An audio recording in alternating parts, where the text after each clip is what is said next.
Quelle joie de pouvoir vivre ce culte ensemble, même si nous sommes séparés physiquement, nous sommes unis en Jésus-Christ ce matin. Et moi, j'aimerais t'encourager que ce matin, tu puisses vraiment vivre ce culte comme chaque dimanche, que tu puisses exprimer ta louange à ton Dieu de tout ton cœur, de tout ton corps, de toute ton âme, que vraiment tu sois autant disponible à le louer ce matin. Même si tu es chez toi et que c'est peut-être particulier, prends possession de ce moment, prends possession de ce lieu pour adorer Dieu.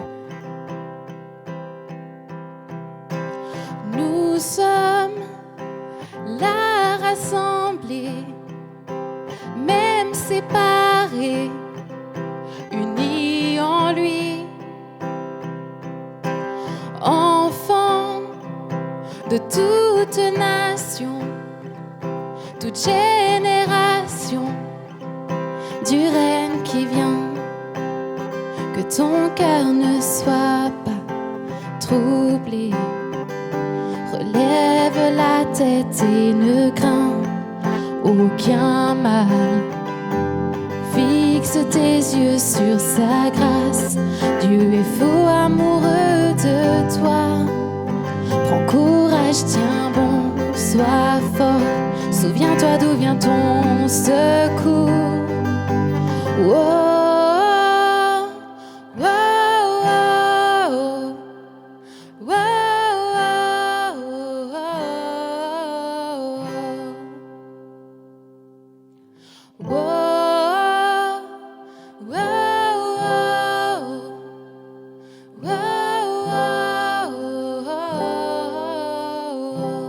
Chantons Jésus, Jésus, notre salut, notre victoire est en son sang. Jésus, prince des cieux, ami précieux, que son règne vienne, que ton cœur ne soit pas troublé. Relève la tête et ne crains aucun mal. Fixe tes yeux sur sa grâce. Dieu est fou amoureux de toi. Prends courage, tiens bon, sois fort. Souviens-toi d'où vient ton secours.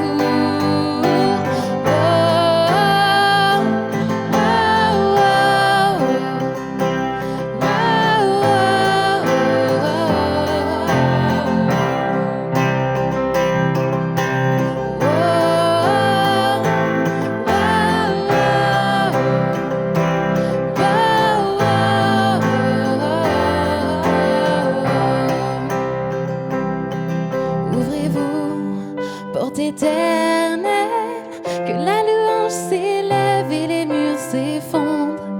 Ô création, que tous ceux qui respirent entendent ce chant. Tous ces enfants, main libre, cœur pur, quelle grâce, quel Dieu.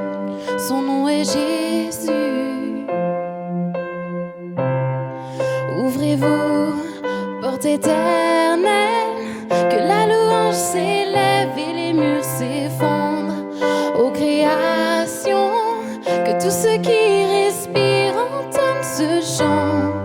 Tous ces enfants, main libre, cœur pur, quelle grâce, quel Dieu. Son nom est Jésus. Ouvrez-vous, ouvrez-vous, porte éternelle, que la louange s'élève et les murs s'effondrent. Ô création, que tous ceux qui respirent entendent ce chant. Tous ces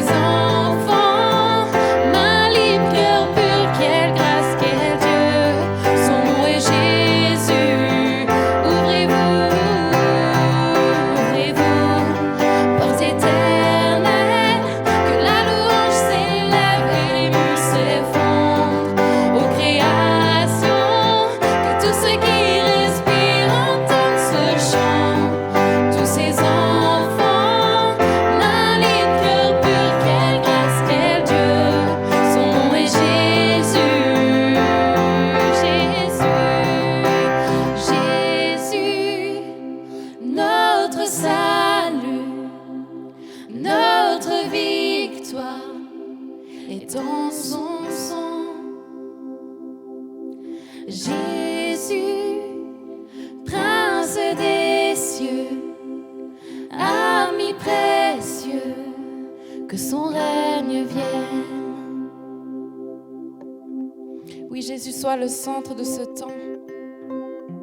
Alors que nous t'élevons, alors que nous proclamons que ton règne vienne, Jésus, sois le centre. Que tout te revienne, que toute la gloire te revienne ce matin, Jésus.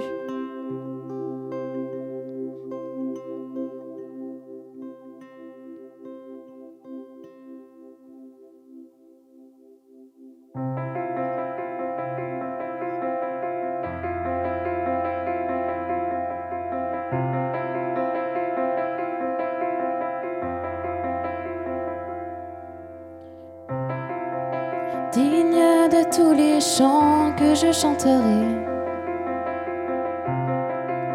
digne de la louange que j'élèverai, digne de chaque souffle que je te rendrai. Je vis pour toi, je vis pour toi.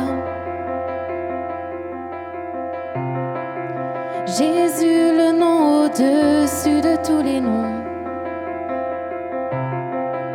Jésus, tu es le seul m'offrant le pardon. Digne de chaque souffle que je te rendrai. Je vis pour toi, je vis pour toi. Très saint, qui est semblable à toi, qui est comparable. Ouvre mes yeux à ta beauté, déverse ton cœur en moi, révèle ton amour et rends-moi passionné de ce que tu aimes.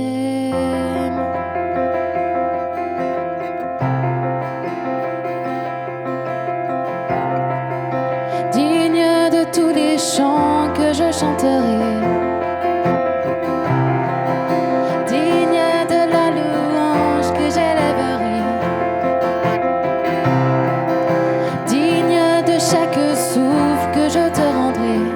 je vis pour toi, je vis pour toi. Jésus, tu es le seul. Jésus, tu es le seul m'offrant le pardon. Digne de chaque souffle que je te rendrai. Je vis pour toi. Je vis pour toi, oh Jésus, très saint, qui est semblable à toi, qui est comparable.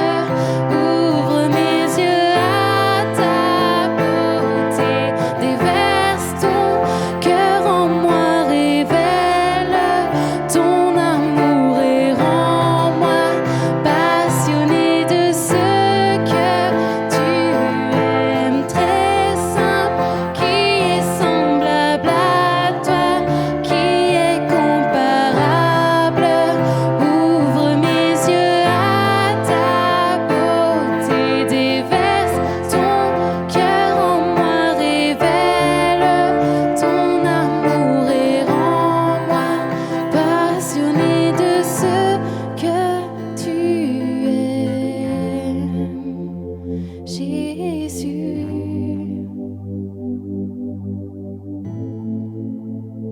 Jésus. Ce matin, je veux nous encourager à vraiment nous positionner en Jésus. Oui, Seigneur, c'est toi qui es le fondement de notre vie. Et alors que tu proclames de ta bouche, que tu fais de Jésus ton socle, le fondement de ta vie, alors la foi grandit. Alors tu t'appuies sur ses forces à lui et non sur les tiennes. Alors juste formule à ta manière ce matin. Oui, Jésus, c'est toi le fondement de ma vie.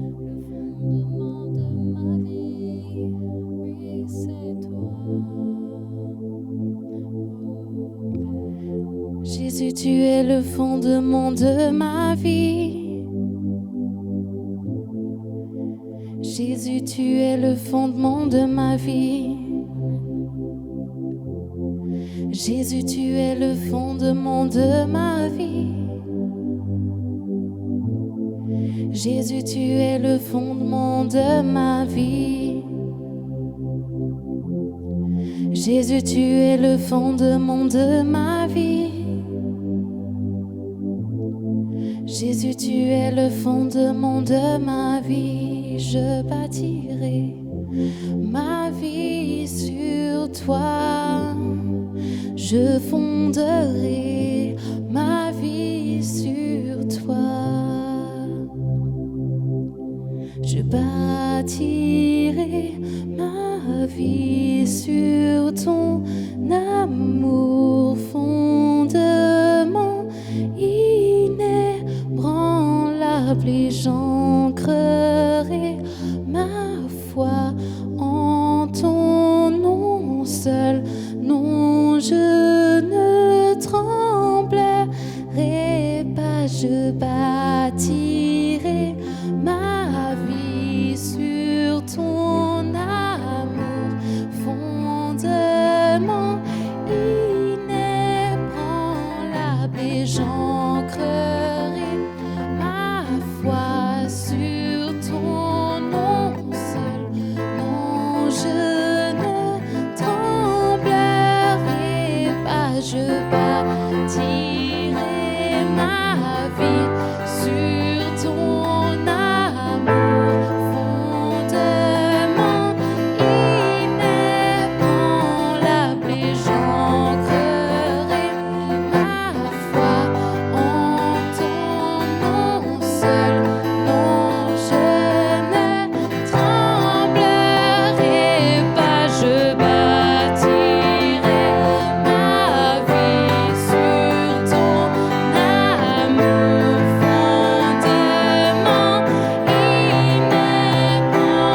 inébranlable, et j'ancrerai ma foi sur ton nom seul. Non, je ne tremblerai pas. Très saint, qui est semblable à toi, qui est comparable. Ouvre mes yeux à ta beauté, révèle ton amour et révèle ton amour en moi. Passionné de ce que tu aimes, très saint, qui est semblable à toi, qui est comparable. Ouvre mes yeux à ta beauté, déverse ton cœur en moi, révèle ton amour et rends-moi passionné de ce que tu aimes.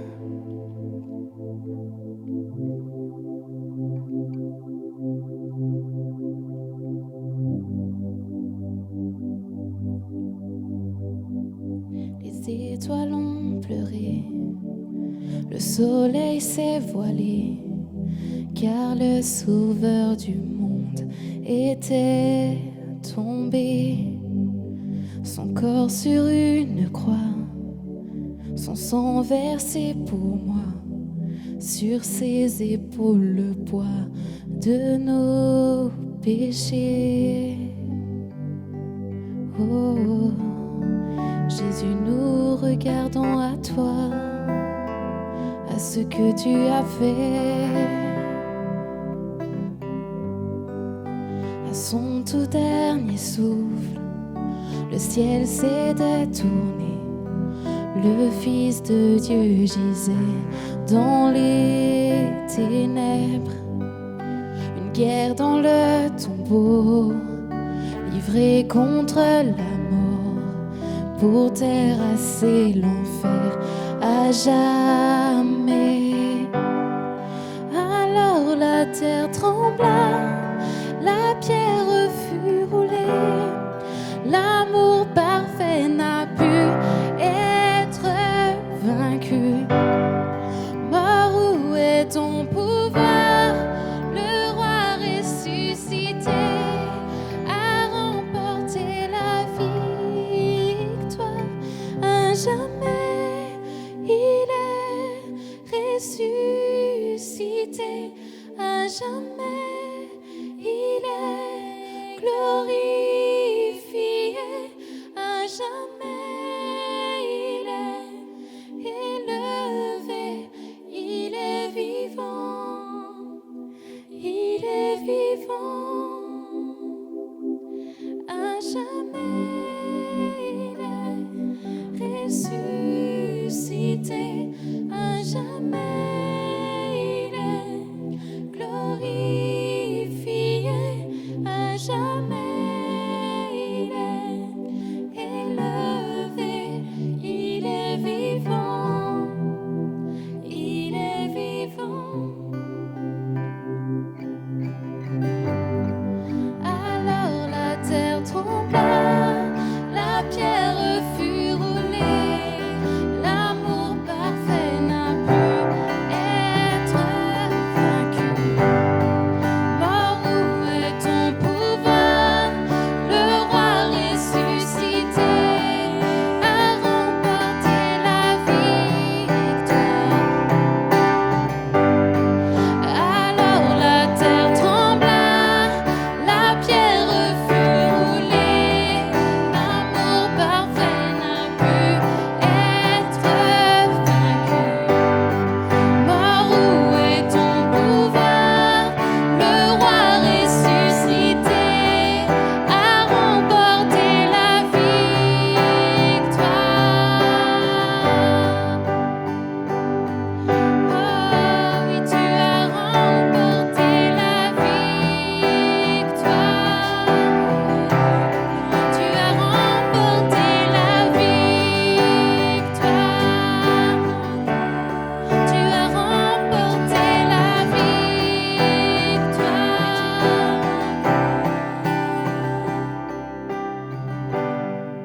Élevons nos voix, adorons notre roi.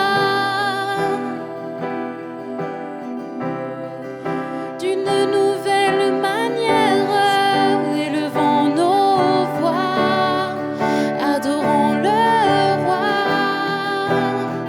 Comme si c'était la première fois et la dernière fois. Adorons notre roi, donnons-lui toute notre adoration.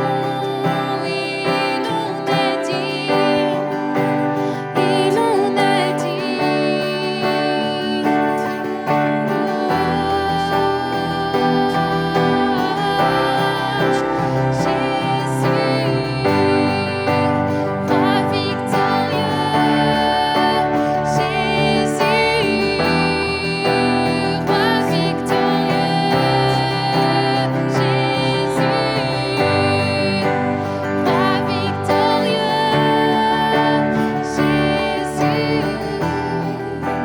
Roi victorieux.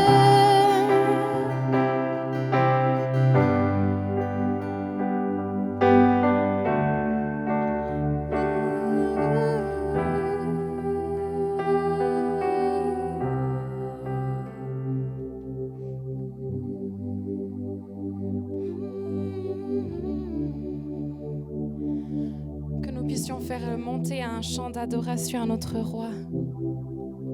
Exprimons-lui notre amour, encore et encore, sans jamais se lasser.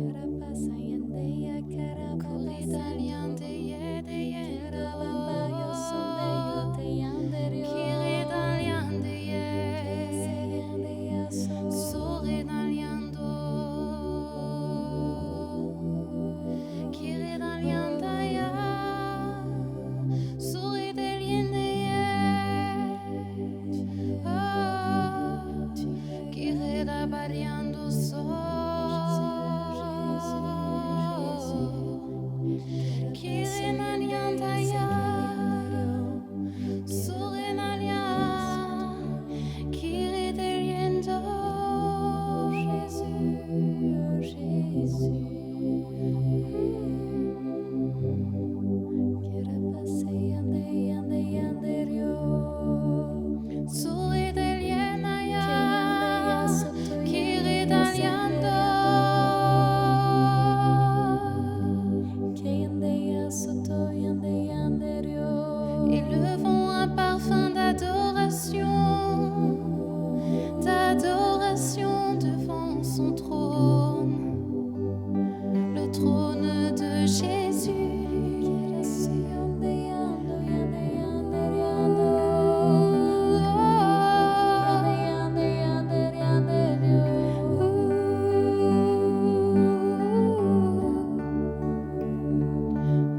Tes promesses sont parfaites.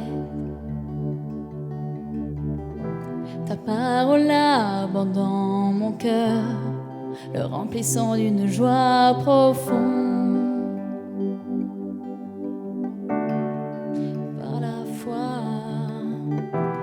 Par la foi, je verrai fleurir ta justice.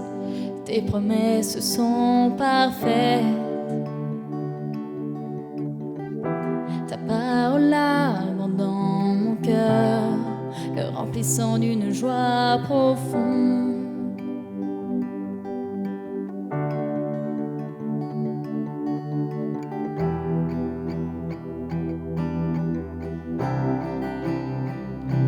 Par proclamer que nous garderons confiance en lui et vraiment faisant nôtre ses paroles. Oui, nous garderons confiance en lui.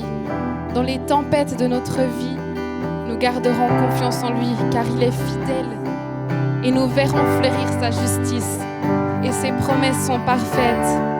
Oui, nous garderons.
Pour ce temps d'offrande, vous avez toujours les 3 possibilités habituelles pour faire votre offrande. La première, c'est par Twint avec le QR code qui va s'afficher à l'écran.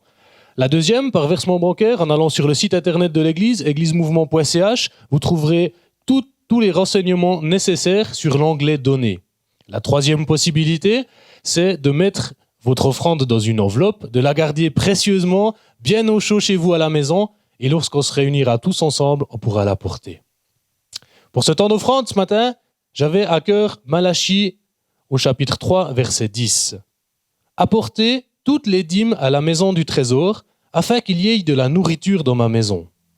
Mettez-moi ainsi à l'épreuve, dit l'Éternel, le Maître de l'univers.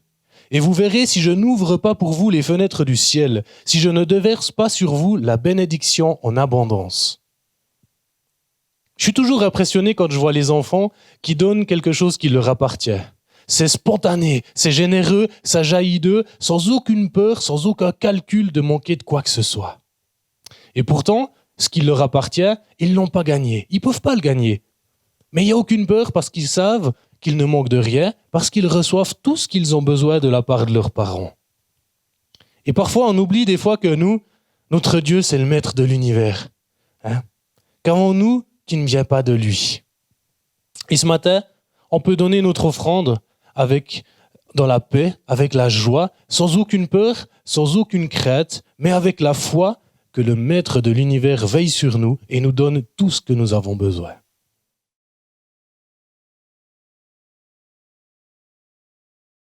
Myriam Rendina, stagiaire de l'église Mouvement, nous amènera la semaine prochaine un message qui va impacter nos vies. Soyons connectés dimanche 12 avril à 10h pour la prochaine célébration. Sinon, il y a toujours la possibilité de commander notre EP et notre sac qui passe en ce moment derrière moi sur notre boutique en ligne. Donc, n'hésitez pas à en commander et on va vous les envoyer par poste.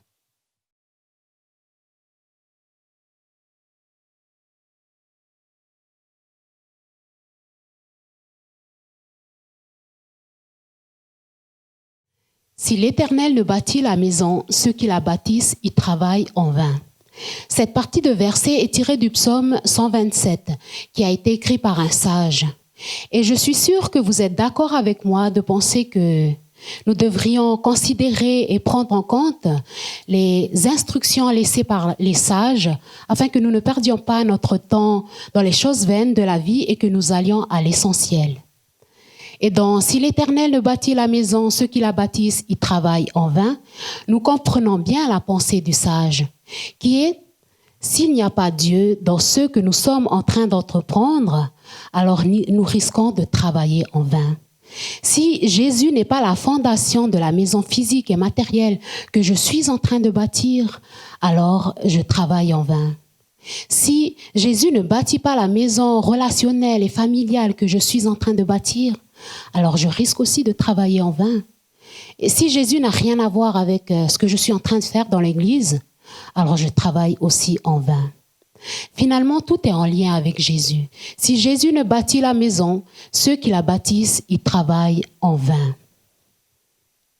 Et le titre du message de ce matin est « Une maison bien bâtie est en lien avec Jésus ». D'abord, ma maison physique et matérielle. Ma maison physique et matérielle est en lien avec Jésus. Voyez-vous, ce psaume 127 est lu pendant la fête de Sukkot en Israël. Le sens premier de cette fête de Sukkot, ou la fête des cabanes si l'on veut, c'est ce déménagement dans une cabane fragile. Pourquoi une cabane fragile? Pour nous rappeler de la fragilité de notre vie. C'est un rappel de la précarité de la vie humaine. Il est vrai que nous ne déménageons pas dans une cabane fragile. Et nous pouvons nous dire que cela ne nous regarde pas. Et pourtant, tout peut arriver. Et c'est ce que ce déménagement veut faire passer comme message. C'est le rappel de la fragilité de notre vie. Peut-être que nous avons une maison physiquement et matériellement bien bâtie. Pourtant, tout peut arriver. Il suffit d'un vol, il suffit d'une secousse pour que notre édifice s'affaiblisse. Il suffit d'une catastrophe naturelle. Il suffit d'une bombe physique ou psychique touchant à notre morale ou bactérienne, touchant à notre santé, pour que tout ce que nous sommes en train de bâtir, tout ce que nous construisons, s'affaiblisse, tombe et s'effondre. Et le virus qui circule en ce moment en témoigne de cela. Ce virus nous fait réfléchir aussi sur les fondements de notre maison. J'aimerais vous raconter un témoignage, celui de mon petit frère. Mon petit frère travaille dans le secteur minier en Nouvelle-Calédonie, dans le Pacifique Sud. Il est opérateur de chantier. Leurs principaux clients sont la Corée et la Chine. Or, avec le coronavirus, depuis le mois de février, les échanges avec l'Asie ont été stoppés. Et je crois très certainement arrêtés depuis la fermeture des frontières. Depuis tout ça, jusqu'à ce jour, l'usine est obligée de diminuer le nombre de personnel. Est-ce que l'usine continuera de tourner normalement? Je ne sais pas. Personne ne le sait en fait. Et pour les personnes qui travaillent dans le secteur minier en Nouvelle-Calédonie, ils sont en panique. Effectivement, il y a des pères de famille qui se demandent comment vont-ils faire pour pourvoir aux besoins de la maison, comment vont-ils faire pour payer le loyer d'une maison qu'ils viennent juste d'acheter, une propriété qu'ils viennent juste d'acheter. Comment vont-ils faire pour nourrir leurs enfants? Beaucoup de questions.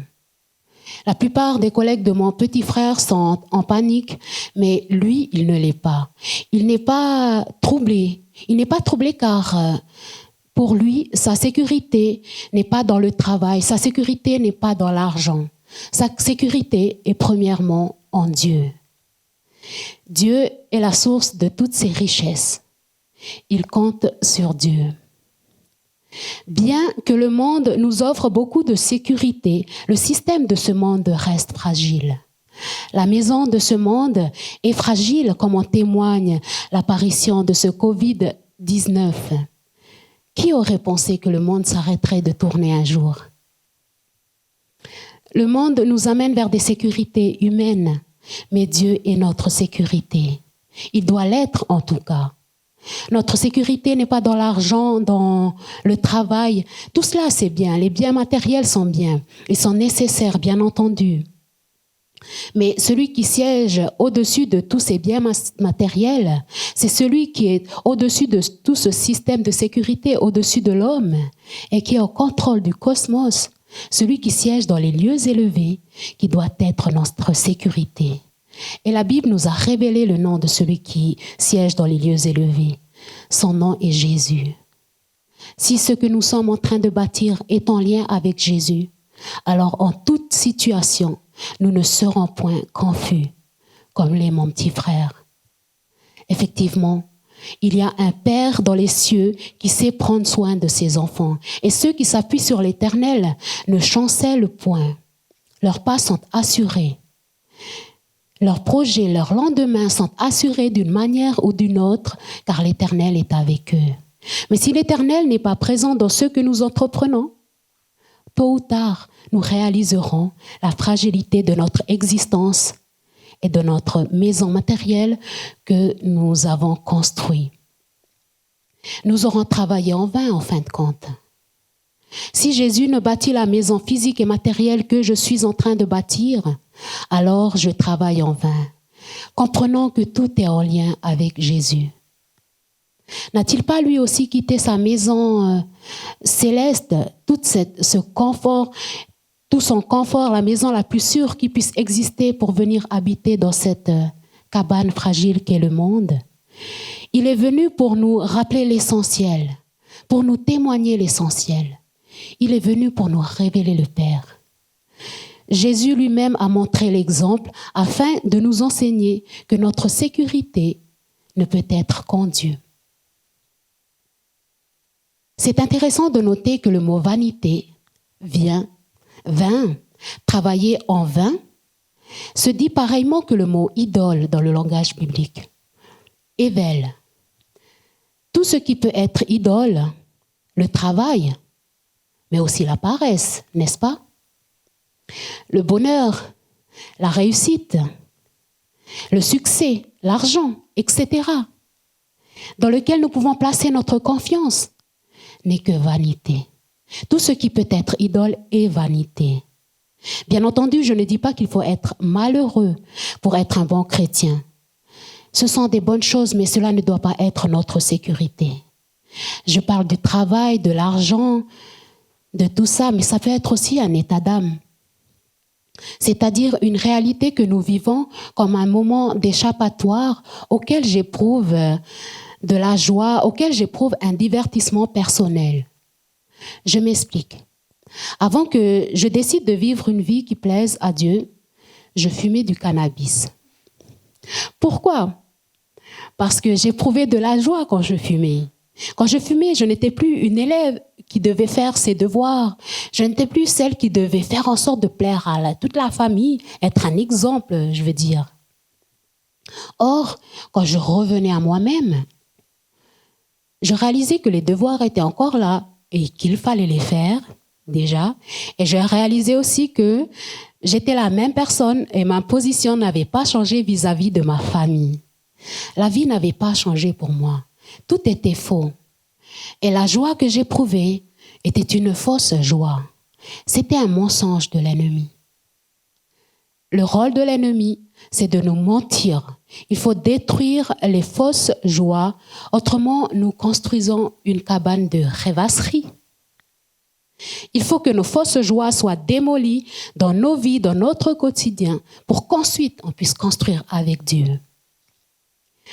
Et si ce matin nous nous trouvons devant un fait illusoire, une réalité qui n'est pas de Dieu, qui est juste là comme un moyen de divertissement détournant mes regards, tes regards, nos regards de l'essentiel, de Jésus, alors nous devons nous en séparer.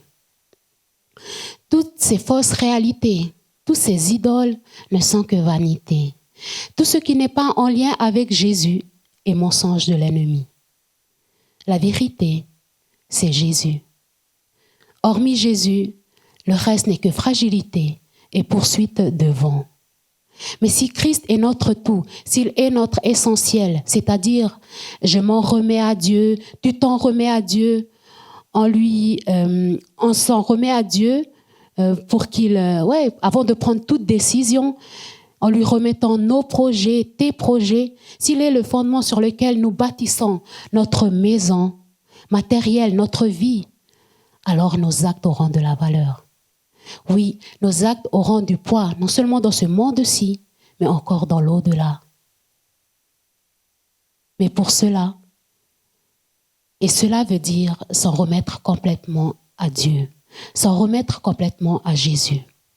Continuons avec la maison familiale et relationnelle. Ma maison familiale et relationnelle est en lien avec Jésus. Nous les hommes, avec un grand H bien sûr, nous avons toujours la fâcheuse tendance de vouloir jouer le rôle de Dieu. Et si l'homme veut jouer le rôle de Dieu, ce n'est pas Dieu qui va jouer le rôle de l'homme. Comme s'il pouvait y avoir une inversion. Je prends la place de Dieu comme si j'étais responsable de l'avenir du cosmos et de l'humanité tout entière. Moi, je suis responsable d'une chose. C'est de ma vie, de ma famille, de mes proches, de tous ceux sur lesquels je peux avoir une influence. Et mon véritable sphère d'influence, c'est moi. Parce que je suis influencée, j'impacte ma famille. Parce que je suis influencée, j'impacte ma famille. Moi et ma famille et ma maison familiale d'abord. Quel type de maison relationnelle et familiale est-ce que je veux avoir? Paul va dire qu'il faut construire comme de sages architectes. Il faut poser des fondements avant de construire une maison. Et j'aimerais juste rappeler un principe biblique très important, le principe de la semence. Une graine, quand on l'a plantée, on ne la voit pas arriver à l'instant présent. Il faut un investissement, investir sur la chose présente pour la faire arriver à l'existence. Et c'est la même chose dans le noyau familial. L'autre, mon époux, mon épouse, mon enfant, est un univers en devenir. Quelqu'un qui a un potentiel. Et à nous de pouvoir investir sur l'autre pour voir un jour ce potentiel s'exprimer dans le monde du réel. Mais ça prend du temps. Ça prend du temps de bâtir dans l'autre. Ça prend du temps de bâtir dans la maison familiale. Quel est mon rôle?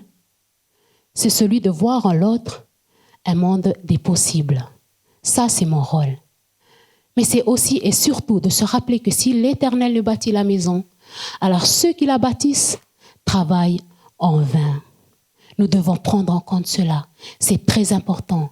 Nous avons vu tout à l'heure que sans Dieu, sans Jésus dans ce que je suis en train de bâtir, alors tout est vain, vide.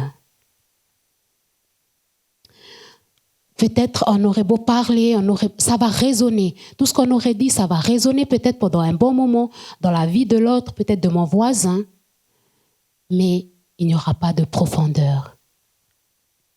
Et en tant que parent, on peut suivre des cours particuliers sur comment éduquer son enfant, acheter des bouquins et suivre à la lettre ce qui est écrit. Mais encore une fois, sans l'essentiel, sans Jésus, tout n'est que vanité. On va travailler en vain. Peut-être que notre enfant sera un grand médecin, un super médecin, mais il ira voir régulièrement un psy. Ou peut-être pas, c'est un exemple. Mais dans tous les cas, il n'aura pas la paix. Car ce monde ne connaît pas la paix. La véritable paix se trouve en Jésus, celle qui est complète. Je parle des enfants, mais c'est pareil pour les parents, pour les grands-parents, pour les seniors, pour les juniors, pour tout le monde, pour chaque génération. S'il n'y a pas la place de Jésus dans ce que je suis en train de faire, dans ma maison familiale ou relationnelle, alors je travaille en vain. La question est donc, comment laisser la place à Jésus? Comment laisser la place qui lui revient? Par l'apport de la parole, par exemple. Lire la Bible en famille. Par l'apport de la prière. Prier en famille. Par des temps de louange. Chanter en famille des cantiques. Chanter ensemble. Je me rappelle que quand j'étais petite, j'aimais bien chanter en famille. Et souvent, je chantais avec mes cousines. C'est pourquoi ça n'a pas été trop difficile pour moi de chanter, même s'il y a des gens qui sont devant moi. Et toutes les occasions sont bonnes pour apprendre les choses de Dieu. Pour ceux qui sont déjà avec Jésus, il est indispensable que l'on prenne conscience de cela. La responsabilité qui est le nôtre. Et le drame de ce siècle, c'est que de plus en plus, nous n'avons plus le temps. Nous sommes occupés par tant de choses. Et c'est pourquoi je voudrais quand même remercier le Seigneur pour ce temps de confinement. C'est un temps mis à part. Peut-être qu'il faudrait se réaligner sur les choses qui ont de la valeur dans notre vie. La réalité de nos vies est bien au-delà de nos soucis quotidiens. Nombreux sont ceux qui délaissent l'éducation des enfants. Nous délaissons la lecture de la parole de Dieu. Et si la Bible n'a pas d'importance pour nous, comment voulons-nous qu'il y ait de l'importance pour nos enfants? Est-ce que nous prions avec nos enfants? Est-ce que nous leur racontons des histoires de la Bible? Ce sont des choses importantes. J'aimerais insister un peu sur les enfants ce matin. L'instruction des enfants est tellement importante que l'avenir du monde en dépend. Je suis encore en stage ici pour quelque temps et c'est un appel que je lance ce matin. J'appelle à l'aide aux parents. Investissons sur nos enfants. Chez nous, dans le noyau familial, maintenant qu'il y a le confinement, peut-être prendre du temps avec tes enfants. Prendre du temps dans la lecture de la parole. Seul ou en famille, prends du temps. C'est un appel que je fais à ceux qui ont un cœur pour l'enfance. Ne délaissons pas l'éducation de nos enfants. La première école du dimanche et le premier groupe des jeunes, c'est à la maison. Ne nous trompons pas. Le rôle des moniteurs et des monitrices, c'est normalement de mettre en avant ce que nos enfants voient faire chez eux. Est-ce que l'on fait tout pour que nos enfants soient avec Dieu? Est-ce que l'on fait tout pour qu'ils aient une relation avec Christ? Tant mieux si nous le faisons déjà. Autrement, je crois qu'il est encore temps. Dès leur plus jeune âge, les fondements de la vie se passent dans l'éducation à la maison avant tout. Dans le domaine humain, dans le domaine émotionnel, dans le domaine spirituel. Tout cela, il le vit à la maison. En bâtissant ma maison avec les enfants, je bâtis leur maison plus tard. Cela va influencer leur maison et certainement déterminer leur maison plus tard, dès leur plus jeune âge. Et c'est dans toutes les circonstances de la vie qu'il faut enseigner les choses de Dieu. Tu les enseigneras quand tu te lèveras et quand tu te coucheras, nous dit Deutéronome. Et Jésus l'a fait, puisqu'il a enseigné pendant ses longs voyages avec ses disciples. Tu les enseigneras quand tu seras à table. Aujourd'hui, le repas familial tend à disparaître, laissant place au fast-food. Un petit repas que l'on prend vite fait dans le petit mag, que l'on mange en marchant, ou je ne sais pas. C'est un exemple. Jésus a souvent enseigné quand il était à table. Alors qu'il était invité par un pharisien, quelqu'un lui pose une question et Jésus se met à enseigner en parabole. Le repas est le moment privilégié pour les échanges libres. Lorsque les parents enseignent leurs enfants, il est construit pierre après pierre. Et c'est remarquable parce que le mot construire et le mot fils sont formés à partir de la même racine dans le langage biblique. Un fils est un construit. En enseignant leurs enfants, les parents ajoutent jour après jour une pierre sur l'autre jusqu'à ce que l'enfant atteigne la mesure parfaite à l'image de Christ. Jésus n'a-t-il pas dit « Laissez venir à moi les petits enfants » ? Et pour nous qui sommes à un âge peut-être plus avancé, il n'est jamais trop tard avec Jésus. Le tout de la famille est que nous soyons à l'image de Christ. Jésus a construit des disciples faisant la même chose. Nous arrivons à la maison de Dieu, est en lien avec Jésus. Dieu est celui qui construit ses fils, il est celui qui construit son Église. Si Dieu est censé être celui qui construit son Église, le contraire existe aussi. Je peux bâtir mon Église. Je bâtis l'Église sans Dieu. Effectivement, dans la maison de Dieu, n'est-ce pas Dieu qui doit être le maître de son Église ? Il est celui qui construit ses fils en leur disant ce qu'ils peuvent faire et ce qu'ils ne peuvent pas faire. S'il est véritablement le maître de ma vie, de ta vie, de notre vie, alors je crois que nous lui devons obéissance. Obéissance à ce qu'il nous dit, obéissance à ses instructions, à ses recommandations, obéissance à sa parole. Bâtir sur la parole de Dieu.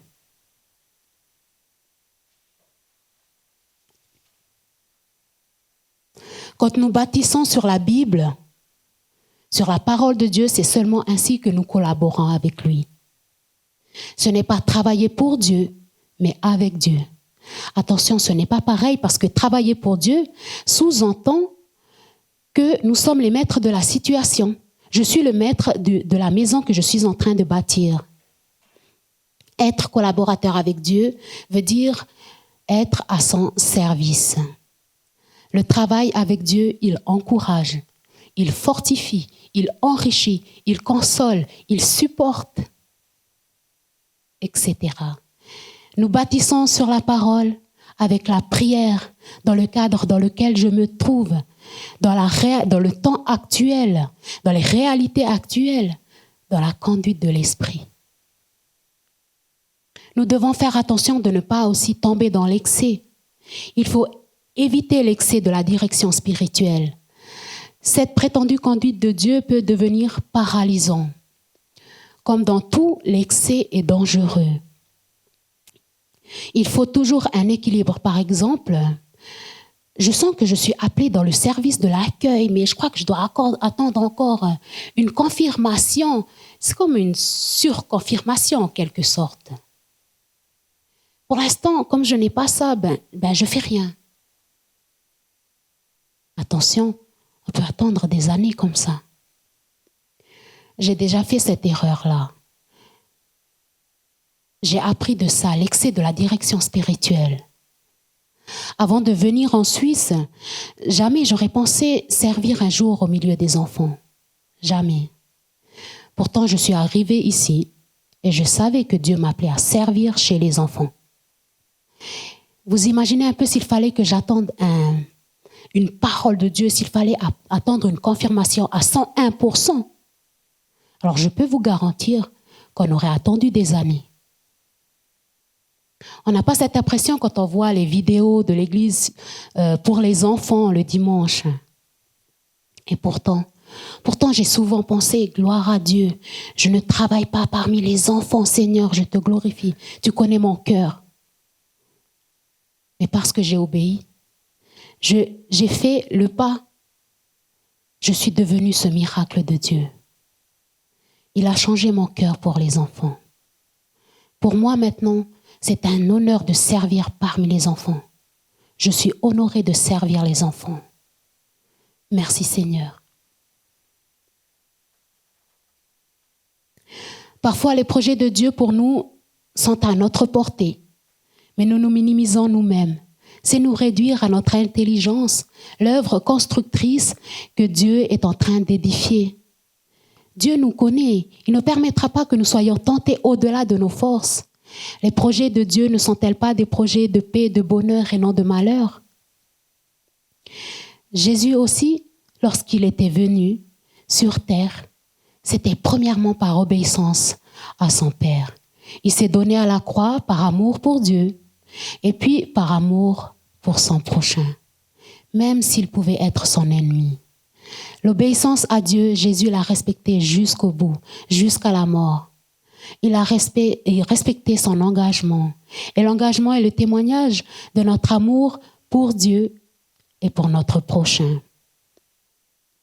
Alors qu'il éprouvait de la frayeur et des angoisses, Jésus a dit 3 fois, « Non pas ce que je veux, mais ce que tu veux », en s'adressant à son Père. Il se trouvait à Gethsémani. 3 fois, il a pensé abandonner, tout abandonner. Mais dans ces 3 fois, il a fait le choix d'aller jusqu'au bout de son engagement. Et parce qu'il est allé jusqu'au bout de son engagement, il a été glorifié et à la droite du Père. Il est le Fils accompli, il est le Fils construit, il est le Fils modèle. Si j'ai pris un engagement et qu'à un moment donné, ça devient de plus en plus compliqué pour moi, ça devient de plus en plus dur, regardons au choix de Jésus.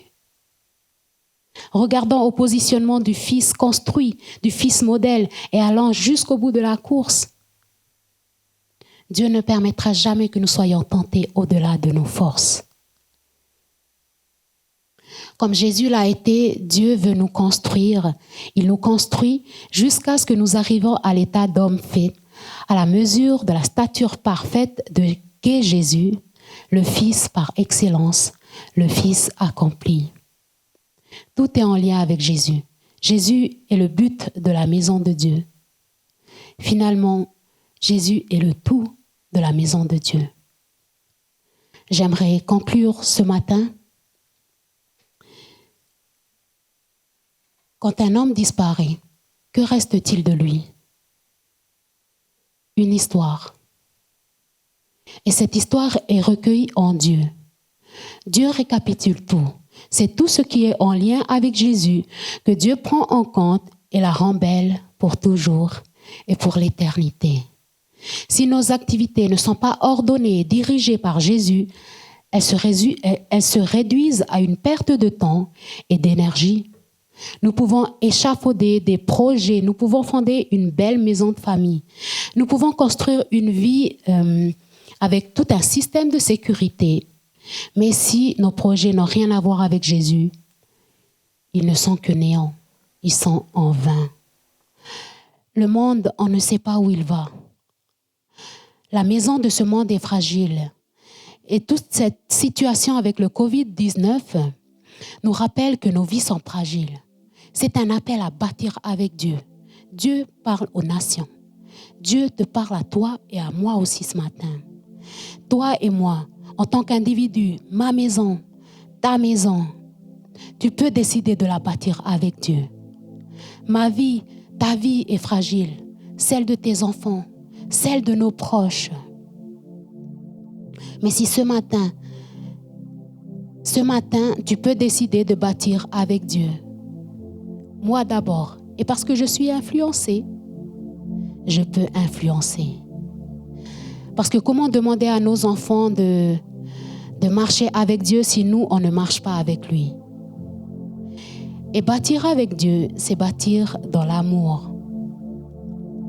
Veux-tu bâtir avec Dieu ce matin?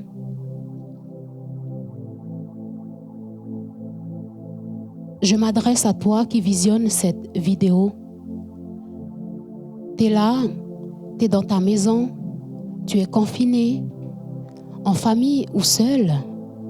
Peut-être que ta maison, tu le bâtis déjà avec Jésus, ou peut-être bien que non. Si tu penses que ta maison n'est pas suffisamment bâtie avec Jésus, tu peux l'inviter ce matin. Tu peux l'inviter maintenant. Invite maintenant Jésus dans ta maison pour bâtir avec lui. Invite Jésus dans ta maison physique, matérielle. Invite Jésus dans ta maison familiale, relationnel. Invite-le à venir dans ta vie. Et si tu veux, on va prier ce matin. On va prier à bâtir ta vie, construire ta vie, bâtir ta maison avec Jésus. Prions. Jésus, encore en ce moment, je t'invite encore à venir dans ma vie, à venir dans la vie de cette personne qui est peut-être en face de moi, qui visionne cette vidéo. Et je te prie, Jésus, de venir et de t'établir dans notre vie. Viens bâtir les fondements de ce que toi tu veux pour nous dans notre vie. Seigneur, je prie pour que ce soit toi qui bâtis nos maisons maintenant, nos maisons physiques, matérielles. Seigneur, c'est en toi, tu es le fondement de notre maison relationnelle, de notre maison familiale. Viens Jésus et prends ta place. Il n'y a que toi qui peux nous sauver dans la situation dans laquelle nous nous trouvons. Tu viens et bâtis ta maison en nous. Bâtis notre vie. Nous voulons la bâtir avec toi. Jésus, oui, viens régner dans notre cœur. Viens régner, Seigneur. Amen.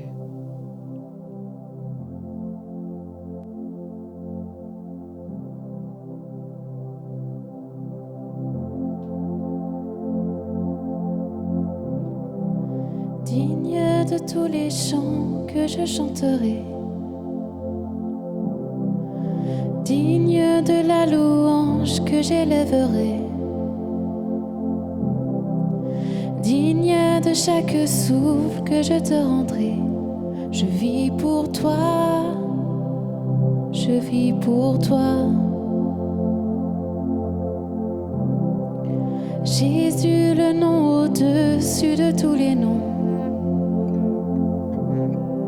Jésus, tu es le seul m'offrant le pardon. Digne de chaque souffle que je te rendrai. Je vis pour toi, je vis pour toi, oui, très saint, qui est semblable à toi, qui est comparable. Ouvre mes yeux à ta beauté, révèle ton cœur en moi, révèle ton amour et rends-moi passionné de ce que tu aimes. Oh, oh.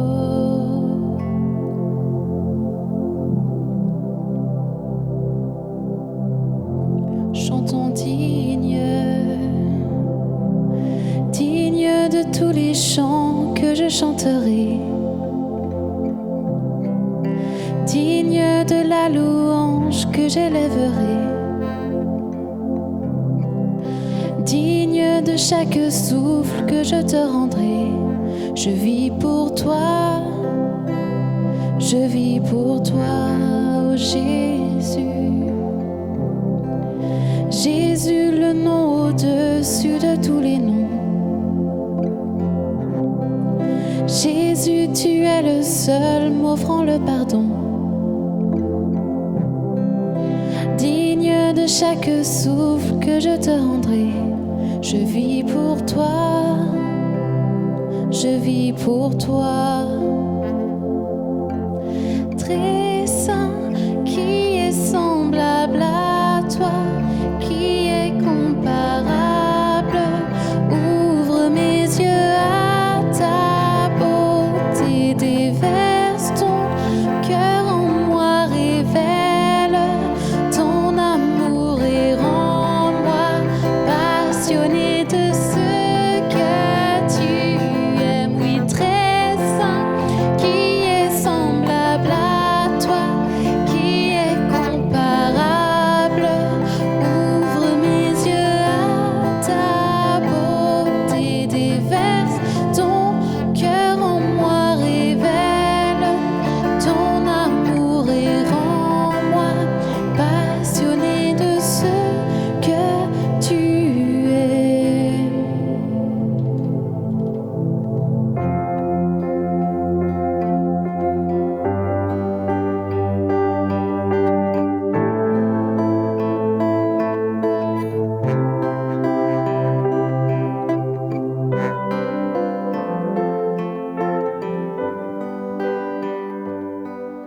Jésus a dit, je me tiens à la porte et je frappe. Si quelqu'un entend ma voix et ouvre la porte, j'entrerai chez lui, je souperai avec lui.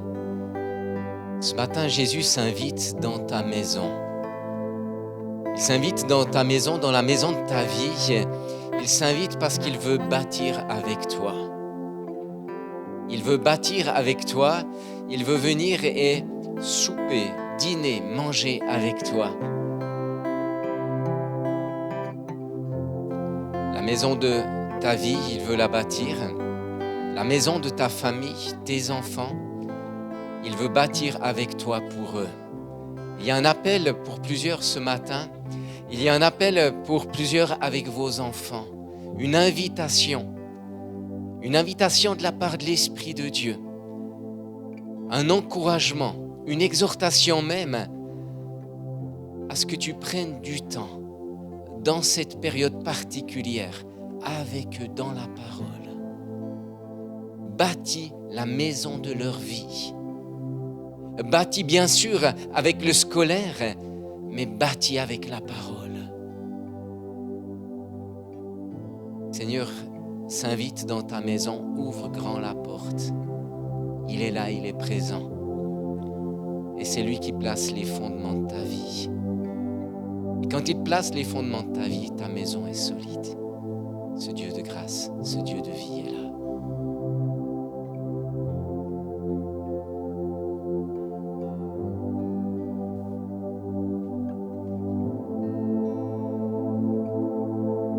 Chantons, je bâtirai ma vie. Je bâtirai ma vie sur ton amour, fondement inébranlable, et j'ancrerai ma foi sur ton nom seul. Non, je ne tremblerai pas, je bâtirai ma vie sur ton amour, fondement inébranlable, et j'ancrerai ma foi en ton nom seul. Non, je ne tremblerai pas, je bâtirai ma vie sur ton amour, fondement inébranlable, et j'ancrerai ma foi en ton nom seul. Non,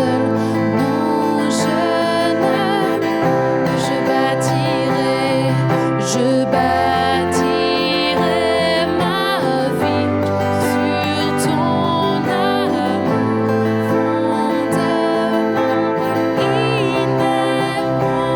inébranlable, et j'ancrerai ma foi en ton nom seul.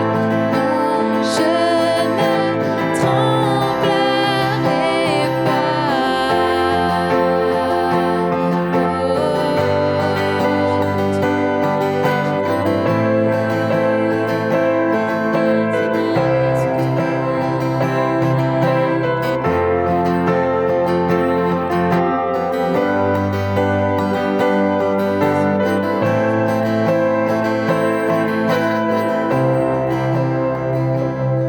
Je bâtirai ma vie sur ton amour, fondement inébranlable, et j'ancrerai ma foi en ton nom seul.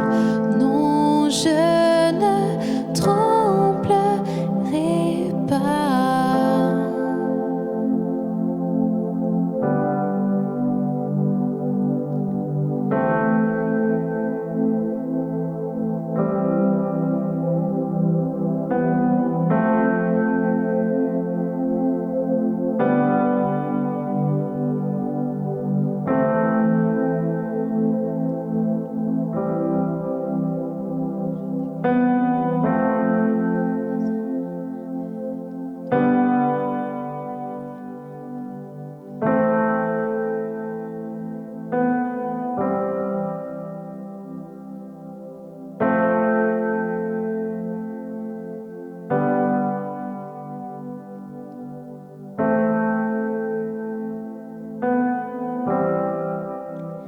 Je bâtirai le fondement de ma maison sur toi.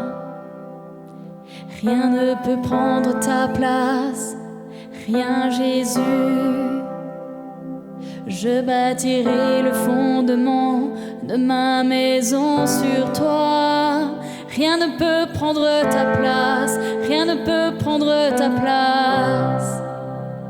Je déclare que tu es le Seigneur de mon foyer.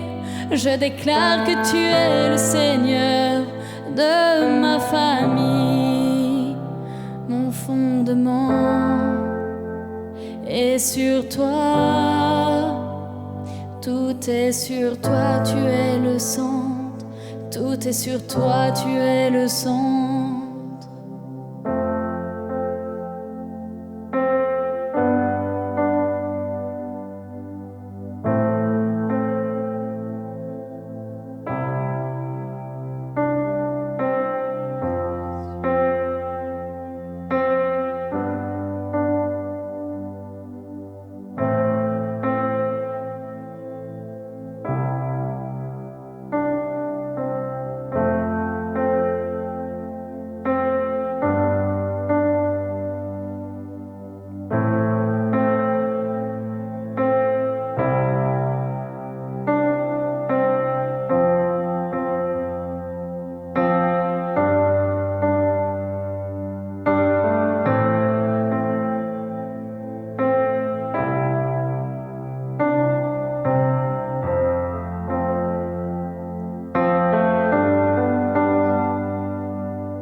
Encore élever nos voix ce matin, qu'on puisse élever nos voix, que cette adoration soit le fondement de notre maison, qu'on mette vraiment le centre, Jésus au centre,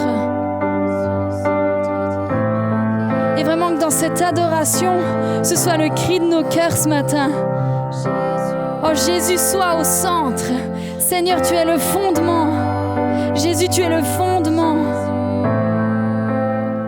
Élève ta voix, élève ta voix. Kerabaso yondeyo sete yandeya sotoriando, kerababa yasendeyando. Oh Jésus, Jésus, kerababa.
On arrive à la fin de cette célébration.